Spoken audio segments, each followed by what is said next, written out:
इस सेशन में हम ये सीखेंगे कि वर्डपैड में काम किस प्रकार किया जाता है। जैसा कि हमने जानकारी दी, वर्डपैड एक बेसिक टेक्स्ट एडिटिंग का कार्य कर सकता है। टेक्स्ट एडिटिंग से अभिप्राय आपके टाइपिंग के वर्क से है, चाहे वो किसी तरह से टेक्स्ट को डिलीट करना हो, नया टेक्स्ट डालना हो, पुराना टेक्स्ट ऐड करना हो या हटाना, पुराना टेक्स्ट हटाना हो, ये सभी चीज़ें आप टेक्स्ट एडिटिंग में कर सकते हैं। इसके अलावा वर्डपैड आपको बेसिक फॉर्मेटिंग के इसके अलावा वर्डपैड आपको बेसिक फॉर्मेटिंग से रिलेटेड भी काफ़ी सारे टूल देता है। इन सब टूल्स की जानकारी अब हम लेते हैं। सबसे पहले ये जानकारी सबसे पहले देखिए, मैंने कुछ सैम्पल टेक्स्ट यहाँ टाइप किया हुआ है। इस टेक्स्ट को सिलेक्ट करके हम इस पर किसी भी तरह का कार्य कर सकते हैं। हम यहाँ से होम टैब के अंतर्गत फ़ॉन्ट ग्रुप की सबसे पहले जानकारी लेंगे। सबसे पहले हम होम टैब की जानकारी लेंगे। होम टैब काफ़ी सारे ग्रुप्स में विभाजित है। होम टैब काफ़ी सारे ग्रुप में बटा हुआ है, जैसे क्लिपबोर्ड, जिसके अंतर्गत कट कॉपी पेस्ट कमांड शामिल है, फ़ॉन्ट से रिलेटेड टूल्स इसके अंतर्गत शामिल है, पैराग्राफ, इंसर्ट और एडिटिंग। इस प्रकार से हम इन सभी बारी बारी से हम इन सभी ग्रुप्स की जानकारी लेंगे। सबसे पहले इम्पोर्टेंट बात, यदि आपको वर्डपैड में कोई भी कार्य करना है तो उसके लिए उस टेक्स्ट को सिलेक्ट करना ज़रूरी है जिस पे आप कार्य करना चाहते हैं। अब सबसे पहले मैं देखिए इस बीच वाले पैराग्राफ को सिलेक्ट कर लेता हूँ। सिलेक्ट करने के लिए माउस के लेफ्ट क्लिक को मैं प्रेस करके रखता हूँ और माउस को ऊपर या नीचे जिस तरफ मुझे सिलेक्ट करना है घुमाता हूँ। जैसे यहाँ पे मुझे टेक्स्ट ऊपर की तरफ सिलेक्ट करना है तो मैं ऊपर की तरफ ड्रैग कर रहा हूँ। फाइनली माउस का लेफ्ट क्लिक छोड़ देता हूँ और मेरा ये टेक्स्ट सिलेक्ट हो जाता है। आइए अब सबसे पहले हम होम टैब के फ़ॉन्ट सेक्शन की जानकारी लेते हैं। फ़ॉन्ट सेक्शन में काफ़ी सारे कमांड्स अवेलेबल हैं। सबसे पहले फ़ॉन्ट फैमिली। देखिए यहाँ पे जब भी हम माउस किसी कमांड पे रखते हैं, देखिए यहाँ पे जब भी आप माउस का कर्सर किसी कमांड पे रखते हैं या किसी कमांड पे रखते हैं तो आप देखिए यहाँ पे जब भी आप अपने माउस का कर्सर किसी कमांड पे रखते हैं तो उसकी एक टूल टिप आपके पास अवेलेबल हो जाती है। जैसे यहाँ फ़ॉन्ट फैमिली जो ये जानकारी दे रहा है कि यहाँ से फ़ॉन्ट चेंज कर सकते हैं आप। यहाँ दिए गए ड्रॉप डाउन बॉक्स को मैं क्लिक करता हूँ तो मेरे पास काफ़ी सारे फ़ॉन्ट अवेलेबल हो जाते हैं। अब देखिए जैसे जैसे माउस को मैं फ़ॉन्ट्स पे लेके जाऊँगा उस तरह का फ़ॉन्ट का स्टाइल मेरे पास प्रीव्यू के रूप में मेरे डॉक्यूमेंट में अवेलेबल हो रहा है। जो फ़ॉन्ट मुझे चाहिए उस पर मुझे केवल क्लिक करना है। जैसे यहाँ मैं ब्रिटेनिक बोल्ड को क्लिक कर देता हूँ तो देखिए मेरे पास फ़ॉन्ट एप्लीकेबल हो गया है। इसी तरह से साइज़ चेंज करने के लिए बिल्कुल साथ में साइज़ का बॉक्स है। यहाँ से मैं ड्रॉप डाउन पिक करके साइज़ सेलेक्ट कर सकता हूँ। माउस मूव करते ही साइज़ में भी बदलाव आप देख सकते हैं प्रीव्यू के रूप में। जिस साइज़ को मैं चाहता हूँ उस साइज़ को एप्लीकेबल करने के लिए क्लिक कर देता हूँ। साइज़ बदलने के लिए आप ग्रो फॉन्ट और श्रिंक फॉन्ट का इस्तेमाल भी कर सकते हैं। जैसे ही मैं ग्रो फॉन्ट पे क्लिक करता हूँ आप देखेंगे कि साइज़ फॉन्ट का बढ़ रहा है। यहाँ पे आप नंबर भी देख सकते हैं, साइज़ के साथ बढ़ रहा है। इसी तरह से यदि आप श्रिंक फॉन्ट को क्लिक करते हैं तो साइज़ कम हो रहा है। यहाँ पे आप देखिए नंबर भी यहाँ पे कम हो गया है। इस प्रकार से ग्रो फॉन्ट और श्रिंक फॉन्ट के द्वारा साइज़ को बड़ा और छोटा आप कर सकते हैं फॉन्ट के। इसी के साथ आपके पास बोल्ड ऑप्शन अवेलेबल है जो अक्षरों को मोटा कर देगा कुछ इस तरह से। इसी तरह से इटैलिक, हल्के से टेढ़े अक्षर दिखाई देने शुरू हो जाएंगे। यू से नीचे अंडरलाइन अवेलेबल हो जाएगी।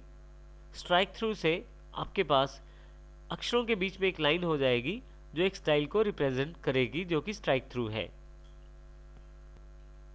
आप इनमें से किसी भी ऑप्शन को यहीं से ऑन ऑफ कर सकते हैं, अर्थात यदि आप बोल्ड पे क्लिक करते हैं तो यहीं से बोल्ड एनेबल हो जाएगा और दोबारा बोल्ड पे क्लिक करने पे बोल्ड डिसेबल हो जाएगा फॉन्ट के ऊपर। तो इस प्रकार आप अपने इन ऑप्शंस को एनेबल और डिसेबल कर सकते हैं। अगला ऑप्शन हमारे पास है सबस्क्रिप्ट का।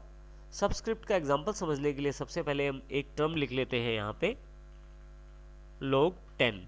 अब मान लीजिए 10 को अब यहाँ पे मुझे 10 को log के बिल्कुल पैर में रखना है, यानी कि नीचे की तरफ रखना है। तो इसके लिए मैं 10 को सिलेक्ट कर लेता हूँ और यहाँ पे मैं सबस्क्रिप्ट पे क्लिक कर देता हूँ। आप देखेंगे यहाँ पे log 10 में 10 नीचे पैर में चला गया है log के। तो इस प्रकार से आप सबस्क्रिप्ट का प्रयोग कर सकते हैं। वापस ठीक करने के लिए आप इसको वापस दोबारा नॉर्मल पोजीशन में लाने के लिए फिर से आप 10 दोबारा नॉर्मल पोजीशन में लाने के लिए फिर से 10 को सिलेक्ट कर लें। आप देखेंगे कि ये ऑप्शन एनेबल है, तो यहाँ मैं इसे फिर से डिसेबल कर देता हूँ। देखेंगे आप यहाँ पे इफेक्ट, आप देखेंगे कि सबस्क्रिप्ट का इफेक्ट यहाँ से हट गया है।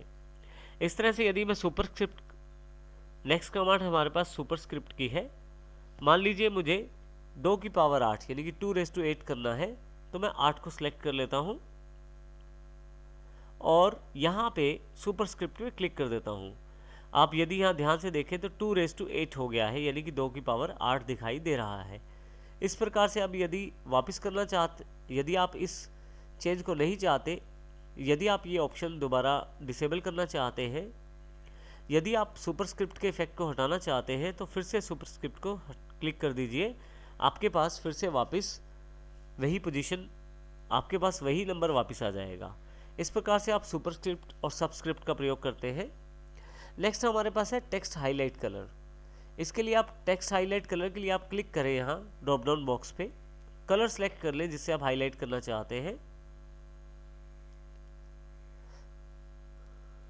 नेक्स्ट ऑप्शन हमारे पास है टेक्स्ट हाइलाइटर के रूप में।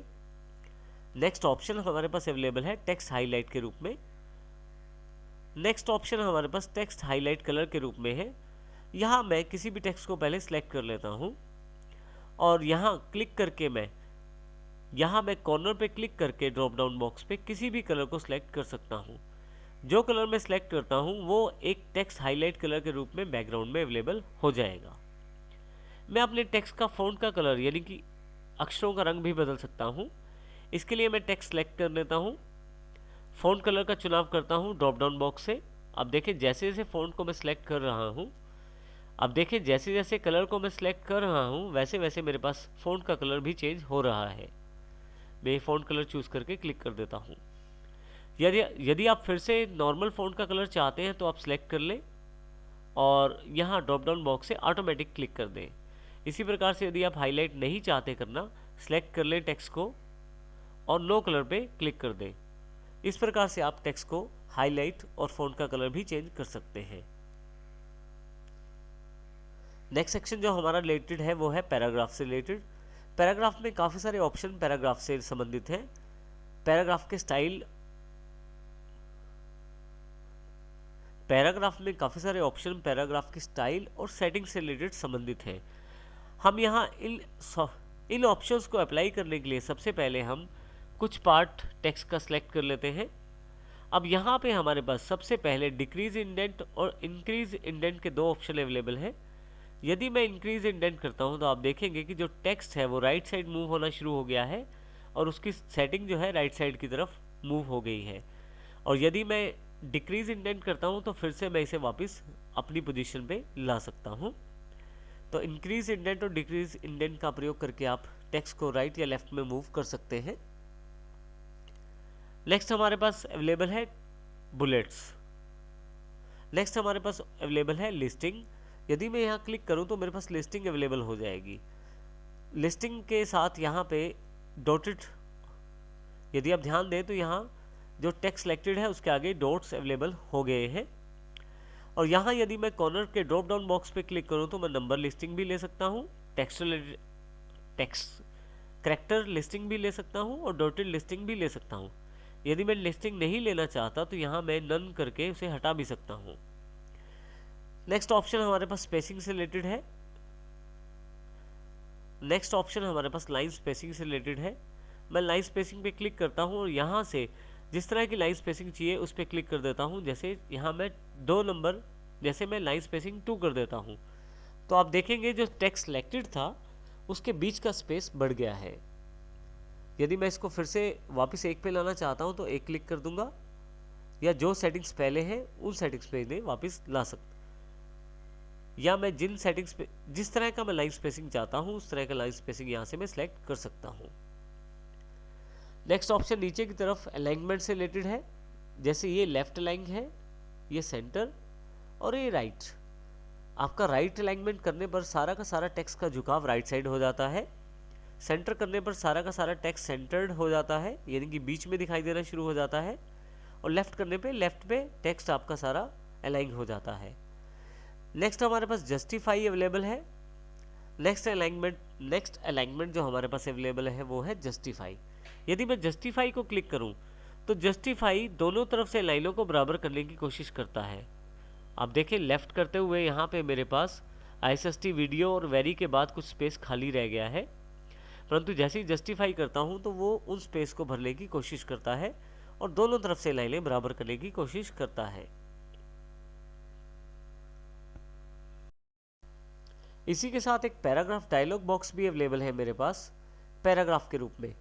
यदि मैं थोड़े से एरिया को सिलेक्ट कर लेता हूँ, मैं कुछ टेक्स्ट की लाइनों को सिलेक्ट कर लेता हूँ और फिर ये पैराग्राफ बॉक्स पे क्लिक करता हूँ। यहाँ पे मेरे पास काफ़ी सारे ऑप्शन हैं। जैसे सबसे पहले इंडेंटेशन है, मैं सीधा यहाँ टाइप करके सेटिंग्स दे सकता हूँ। जैसे कि मैं लेफ़्ट से 2 पॉइंट की इंडेंटेशन चाहता हूँ, राइट साइड से 1 पॉइंट की, फर्स्ट लाइन की इंडेंटेशन में चाहता हूँ 2 पॉइंट हो, और जो स्पेसिंग है वो यहाँ से डिसाइड कर सकता हूँ पैराग्राफ की। तो इस वक्त ये जो सेटिंग्स हैं जो मेरे पास टेक्स्ट सिलेक्टेड है इस पर अप्लाई होंगी। इसके अतिरिक्त मैं अलाइनमेंट भी डिसाइड कर सकता हूँ, लेफ़्ट राइट या जस्टिफाइड। मैं यहाँ लेफ़्ट सेलेक्ट कर लेता हूँ, फाइनली मैं इसे ओके कर देता हूँ। तो जैसा मैंने पैराग्राफ का सेटिंग किया है बिल्कुल वैसे ही सेटिंग्स मेरे पास अवेलेबल हो गई है। इस प्रकार आप पैराग्राफ से टाइप करके सेटिंग्स को चेंज कर सकते हैं। मैं यहाँ Ctrl Z कर देता हूँ। Ctrl Z से आप अंडू करके सारी सेटिंग्स वापस ला सकते हैं। Ctrl Z के लिए आप Ctrl+Z की शॉर्टकट की का प्रयोग कर सकते हैं, और यदि आप यहाँ चाहें तो ऊपर से भी अंडू का बटन आपके पास अवेलेबल है क्विक एक्सेस टूल बार पे। अंडू करते हुए आप स्टेप बैक कर सकते हैं हर एक चीज़ को। आपके पास साथ वाला बटन रीडू का है, यदि आप इसे क्लिक करें तो फिर आप उन्हीं ऑप्शंस को दोबारा अप्लाई कर सकते हैं। इसका अर्थ ये हुआ कि रीडू से आपकी कमांड्स फिर से आगे चली जाएंगी और अंडू से सारी कमांड्स फिर से वापस आ जाएंगी। शॉर्टकट के रूप में यदि आप अंडू का प्रयोग करें तो Ctrl Z है, और रीडू का प्रयोग करें तो Ctrl Y है। नेक्स्ट ग्रुप जो हमारे पास अवेलेबल है वो है इंसर्ट के रूप में। इंसर्ट में हम काफ़ी सारी चीज़ें इंसर्ट कर सकते हैं अपने डॉक्यूमेंट में, जैसे पिक्चर, पेंट ड्राइंग का ऑब्जेक्ट, डेट टाइम या कोई किसी और सॉफ्टवेयर का ऑब्जेक्ट। सबसे पहले हम देखेंगे कि पिक्चर को किस प्रकार से इंसर्ट कर सकते हैं। मैं पिक्चर बॉक्स पे क्लिक करता हूँ, जहाँ पे मेरी पिक्चर्स अवेलेबल है उस लोकेशन को फाइंड करता हूँ और यहाँ से उस पिक्चर वाली फाइल को सिलेक्ट करके ओपन कर लेता हूँ। आप देखेंगे कि मेरे पास ये पिक्चर अवेलेबल हो गई है। पिक्चर पे क्लिक करते ही आप देखेंगे यहाँ पे छोटे छोटे बॉक्सेस।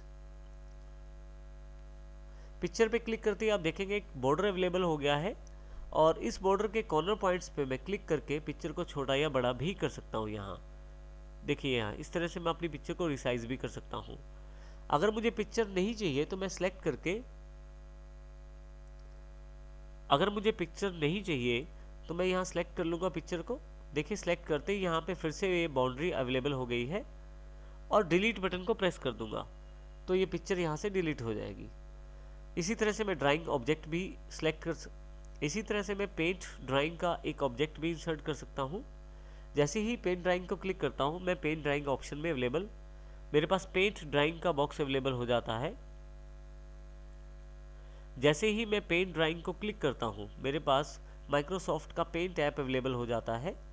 यहाँ पे मैं कुछ भी ड्रॉ कर लेता हूँ, इसमें कलर फिल कर लेता हूँ, और फाइनली इसे मैं यहाँ से क्लोज कर देता हूँ। आप देखेंगे कि वही पिक्चर आपके पास आपके डॉक्यूमेंट में ऐड हो गई है। यदि आप इस पर क्लिक करें तो देखेंगे आपके इसके आसपास भी एक बाउंड्री अवेलेबल हो गई है, जिस बाउंड्री से मैं साइज़ बड़ा छोटा कर सकता हूँ इस इमेज का। यदि आप डबल क्लिक करें, यदि आप इस इमेज पे डबल क्लिक करें तो आप फिर से पेंट पे जाकर इसे एडिट कर सकते हैं। यहाँ मैं फिर से इसे क्लोज कर देता हूँ।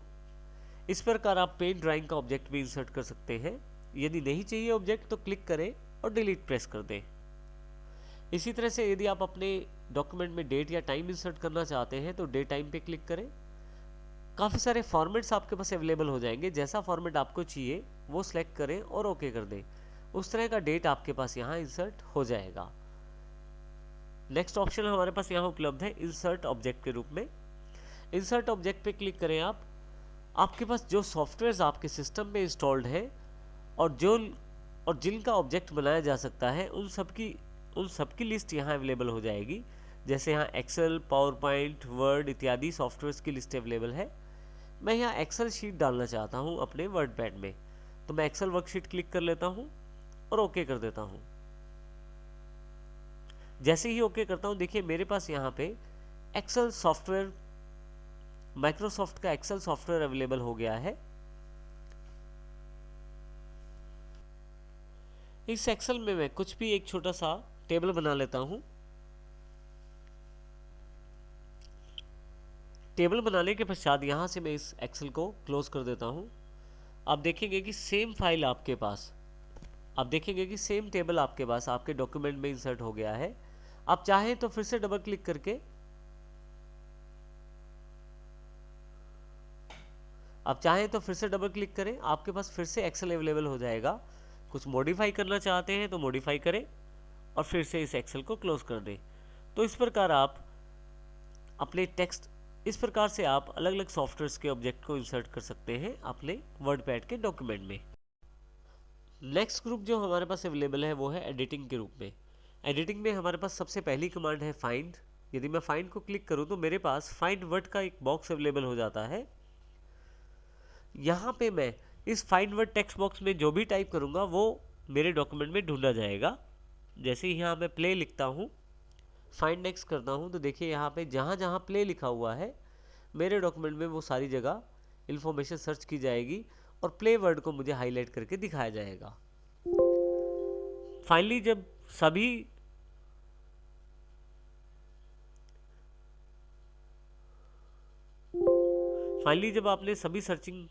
फाइनली जब आपने पूरा डॉक्यूमेंट सर्च कर लिया है और उसके पश्चात आपको आगे प्ले नहीं मिल रहा आगे, तो उसके पश्चात अगर वर्ड पैड के तो उसके पश्चात यदि फाइंड कमांड को आगे प्ले वर्ड नहीं मिल रहा तो आपके पास यहाँ पे एक मैसेज आ जाएगा, word pad has finished searching the document, अर्थात उसने अपना पूरा डॉक्यूमेंट सर्च कर लिया है और प्ले इसके अलावा कहीं भी नहीं है, वो सब आपको दिखा चुका है। इसे मैं ओके कर देता हूँ। नीचे की तरफ यहाँ दो इम्पोर्टेंट ऑप्शन दिए गए हैं, मैच होल्ड वर्ड ओनली और match case. Match hold word का अर्थ है कि यदि कोई आप वर्ड ढूंढते हैं तो वो एग्जैक्ट पूरा वर्ड ढूंढा जाएगा, ना कि उसके आगे या पीछे लगे हुए अक्षरों को ढूंढने, ना कि उस वर्ड के आगे या पीछे लगे हुए किसी अक्षर को मिलाकर ढूंढेगा। उदाहरण के लिए जैसे मैं यहाँ पे राज ढूंढना चाहता हूँ, RAG। उदाहरण के लिए जैसे यहाँ मैं राज वर्ड ढूंढना चाहता हूँ, RAJ, और फाइंड नेक्स्ट करता हूँ। राज, राजवीर, हमराज, राज, राजू।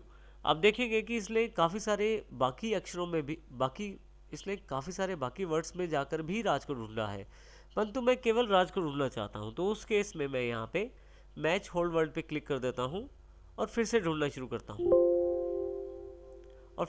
शुरू करता हूँ देखिए ये राज 2 बार केवल राज ढूंढा है इसने, और फाइनली उसके बाद इसने सर्चिंग को फिनिश कर दिया है। तो इस प्रकार से यदि आप पर्टिकुलर वर्ड ढूंढना चाहते हैं और चाहते हैं उसके आगे या पीछे कुछ भी ना, और चाहते हैं वो वर्ड किसी और वर्ड के साथ जुड़ा हुआ ना हो, और चाहते हैं कि वो वर्ड केवल अकेला ढूंढा जाए, ना कि आगे या पीछे जुड़े हुए शब्दों के साथ, तो आप इस प्रकार से मैच होल्ड वर्ड का प्रयोग करके ढूंढ सकते हैं। इसी प्रकार से मैं मैच केस का प्रयोग कर सकता हूँ। मैच केस में यदि आप बड़े लेटर्स में लिखेंगे, कैपिटल लेटर्स में लिखेंगे, तो कैपिटल लेटर्स में जानकारी ढूंढी जाएगी, कैपिटल लेटर में वर्ड ढूंढा जाएगा, और यदि स्मॉल लेटर्स में लिखेंगे तो उस वर्ड को स्मॉल लेटर्स में ढूंढा जाएगा। जैसे यहाँ पे मैं प्ले टाइप कर देता हूँ और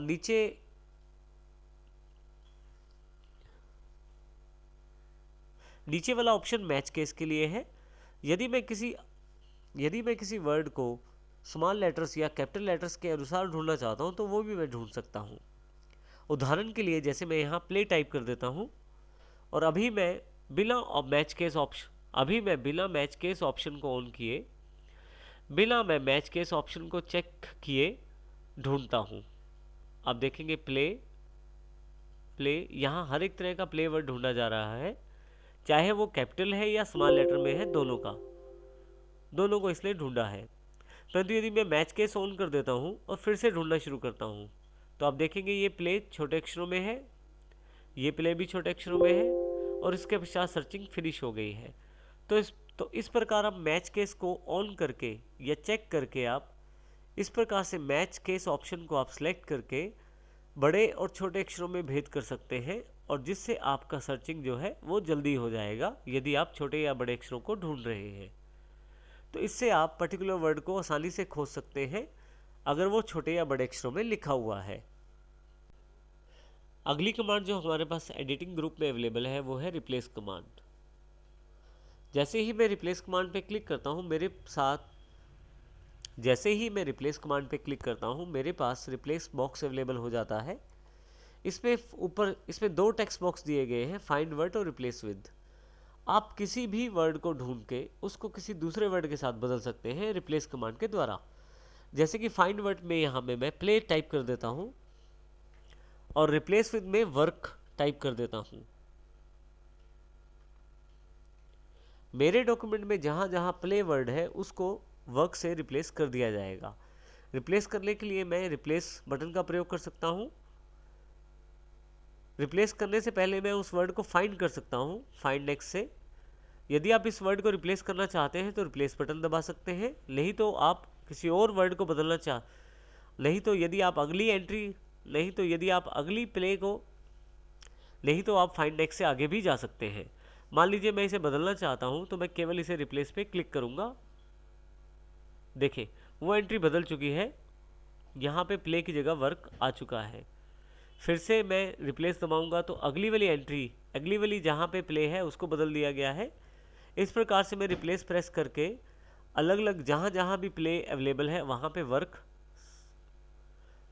जहाँ भी वर्ड प्ले अवेलेबल है डॉक्यूमेंट में वहाँ पे वर्ड वर्क कर सकता हूँ। यदि मैं रिप्लेस ऑल पे क्लिक करता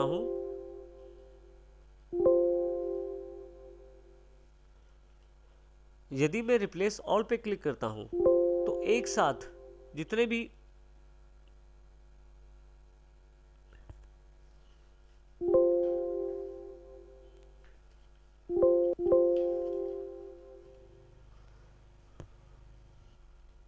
यदि मैं यहाँ पे रिप्लेस ऑल करता हूँ तो जितने भी मेरे पास प्ले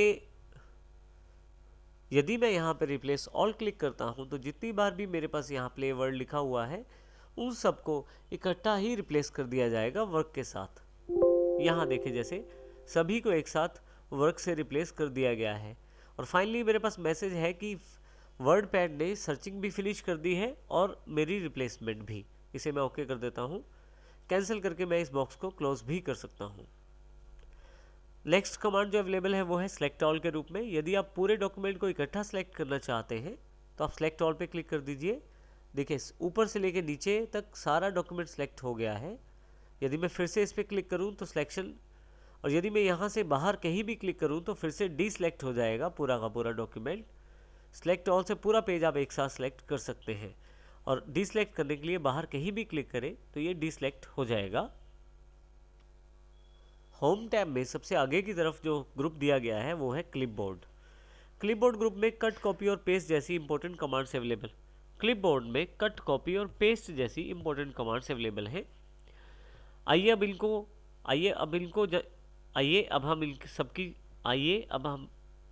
अब हम इनकी जानकारी लेते हैं। देखिए यदि यहाँ ध्यान दें तो कट, कॉपी, पेस्ट तीनों ही इस वक्त डिसेबल है। यदि आप क्लिक करें तो किसी भी प्रकार का कोई भी कार्य नहीं हो रहा। उसका कारण ये है कि आपने कोई भी टेक्स्ट सेलेक्ट नहीं किया है।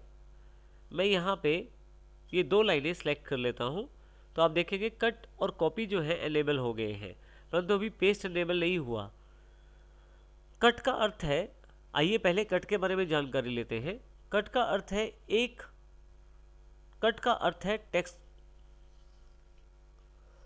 अर्थ है मूव करना। यदि आप अपने टेक्स्ट को एक स्थान से दूसरे स्थान पर डॉक्यूमेंट के अंदर लेके जाना चाहते हैं तो कट का प्रयोग कर सकते हैं। जैसे यहाँ पे मैं कट को क्लिक करता हूँ तो यहाँ से ये टेक्स्ट हट गया है, और यहाँ नीचे मैं क्लिक कर देता हूँ और पेस्ट पे क्लिक कर देता हूँ तो वो टेक्स्ट वहाँ से मूव होके यहाँ पे आ गया है। तो कट का जो कार्य है वो एक स्थान से दूसरे स्थान पर किसी टेक्स्ट को मूव करना है। और यहाँ ध्यान दें, यदि आप तो कट के पश्चात मुझे पेस्ट का प्रयोग करना ज़रूरी है, अन्यथा वो टेक्स्ट मूव नहीं हो पाएगा। पहले टेक्स्ट को सिलेक्ट करें कट से और जहां आपको रखना है वहां पे उसे पेस्ट करें। इसी तरह से यदि आप कॉपी करना चाहते हैं तो फिर से कुछ सेलेक्ट कर लें और कॉपी पे क्लिक करें। कॉपी करने का अर्थ ये है कि आप उस टेक्स्ट का डुप्लीकेट बनाने जा रहे हैं। जैसे यहाँ पे मैं एंटर करके पेस्ट कर देता हूँ, तो आप ध्यान दें वही 2 लाइनें फिर से रिपीट हो गई हैं।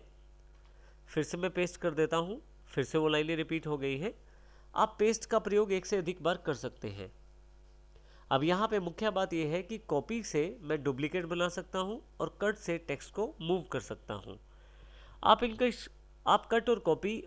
आप कट कॉपी और पेस्ट को शॉर्टकट के साथ भी प्रयोग कर सकते हैं। कट का जो शॉर्टकट है Ctrl+X है। यदि आप अपने माउस कर्सर को कट कमांड के ऊपर रखें तो वहाँ पे टूल टिप अवेलेबल हो जाएगी जो जानकारी देगी Ctrl+X। इसी तरह से कॉपी पे भी यदि आप रखें तो टूल टिप अवेलेबल हो जाएगी Ctrl+C। पेस्ट पे भी Ctrl+V। तो इस प्रकार आप अपने कट कॉपी पेस्ट का प्रयोग कर सकते हैं। आप यहाँ से पेस्ट स्पेशल का प्रयोग भी कर सकते हैं। पेस्ट स्पेशल का अर्थ है कि आप टेक्स्ट की फॉर्मेटिंग को हटा के भी और पिक्चर के रूप में भी, पेस्ट स्पेशल का अर्थ है कि आप वर्ड पैड के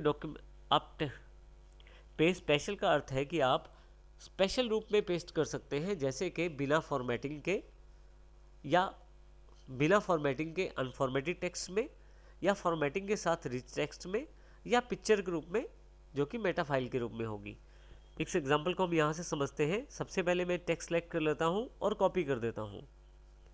यहाँ नीचे मैं क्लिक कर देता हूँ, थोड़ा सा नीचे यहाँ मैं क्लिक कर देता हूँ, पेस्ट स्पेशल पे आ जाता हूँ।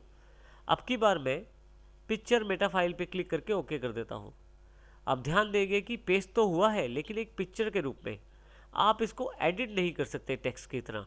आप इसको एज अ पिक्चर साइज बड़ा छोटा कर सकते हैं, ये देखें आप, परंतु आप इसको एडिट नहीं कर पाएंगे जैसे इस टेक्स्ट को आप एडिट कर सकते हैं। तो इस तरह से आप पेस्ट स्पेशल करना चाहें तो इसका प्रयोग पेस्ट स्पेशल से कर सकते हैं। इसी तरह से यदि आपके किसी टेक्स्ट के ऊपर फॉर्मेटिंग हो रखी है, जैसे कि मैं यहाँ पहले किसी टेक्स्ट को फॉर्मेट कर देता हूँ, जैसे मैंने कलर चेंज कर दिया है, बोल्ड कर दिया है, और इस टेक्स्ट को मैं कॉपी कर लेता हूँ। फिर से यहाँ नीचे आके मैं पेस्ट स्पेशल पर जाकर अनफॉर्मेटेड टेक्स्ट में पेस्ट करता हूँ। आप देखेंगे कि टेक्स्ट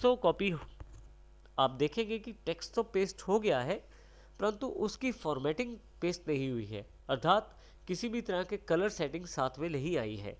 तो इस प्रकार आप पेस्ट स्पेशल का प्रयोग कर सकते हैं।